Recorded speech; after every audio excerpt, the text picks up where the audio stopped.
Na administração pública existe um princípio, aliás, que é um princípio do direito, que fala sobre a responsabilidade do administrador em cima de quem ele escolher. Ou seja, há um princípio que é o culpa in eligendo, ou seja, você escolhe alguém e automaticamente você tem responsabilidade sobre essa pessoa. E o sargento Reis, que aliás é um praça, ao contrário do senhor, que é um oficial, pairam sobre ele investigações de fatos criminosos de um nível grave. Por exemplo, falsidade ideológica, que é a participação dele na emissão dos cartões de vacinação, peculato eletrônico, que é a participação do sargento e também do seu sobrinho na tentativa de inserir dados falsos no cartão de vacinação, e também associação criminosa, que, segundo a Polícia Federal, ele e outros investigados se associaram para fim de cometer crimes relacionados à inserção de dados falsos.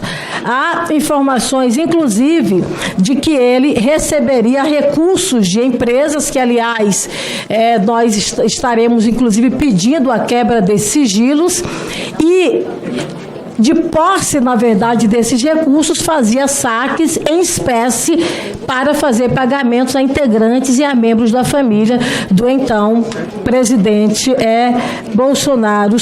Eu pergunto ao senhor, considerando o princípio da responsabilidade sobre as pessoas que estão hierarquicamente abaixo do senhor, o senhor não tem nenhuma responsabilidade em relação a esses atos do sargento Reis?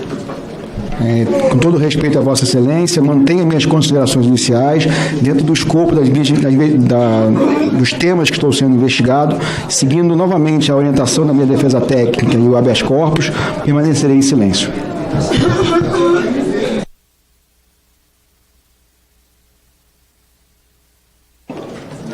Senhor Mauro Cid, além dos agentes públicos que discutiam abertamente a quebra da ordem constitucional, os executores de diversos atos de apoio ao golpismo, a exemplo, por exemplo, do terrorista George Washington e tantos outros, existem alguns atores privados que financiaram os atos antidemocráticos com o fim do período eleitoral.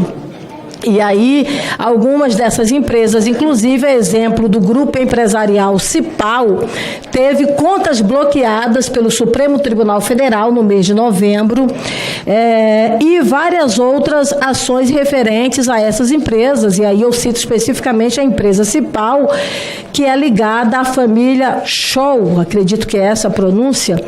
Eu pergunto ao senhor, o senhor tem conhecimento desta empresa Cipal? Conhece alguém que seja ligado, na verdade, a essa empresa Cipal?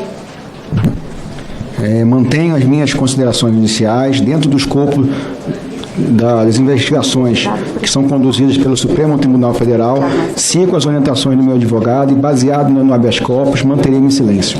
O senhor conhece o Paulo Roberto Cardoso e o senhor Sandro Roberto Costa? Sem querer desrespeitar a Vossa Excelência, mas permanecerei em silêncio. Senhor Mauro Cid, veja, esse caso específico aqui, não há inquéritos onde há a investigação do seu nome referente ao caso Cipal. Então, nós temos uma decisão da ministra Carmen Lúcia, que, na verdade, é uma medida cautelar acerca do seu silêncio, mas neste caso específico não há investigação do seu nome. Então, eu quero aqui colocar mais uma vez acerca desses dois servidores, o Paulo Roberto Cardoso e o Sandro Roberto Rocha. Na verdade, o senhor não tem conhecimento sobre ele, ok? Aí, então, vou dar essas informações aqui, até lembrar um pouco aqui o senhor e a todos os presentes.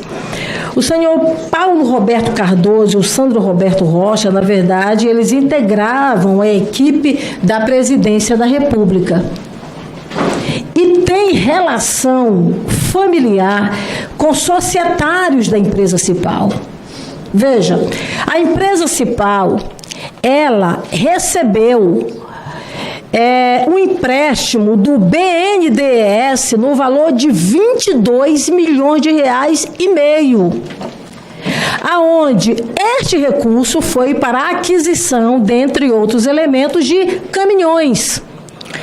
E no inquérito que há hoje, nas investigações, algumas que já são de conhecimento público, apontam claramente nas informações que chegaram, no bojo de informações que chegaram a esta comissão, apontam claramente que havia pelo menos 10 caminhões com as características daqueles que foram comprados com este recurso público, da ordem de 22 milhões de reais e meio desse empréstimo, nos acampamentos aqui em Brasília.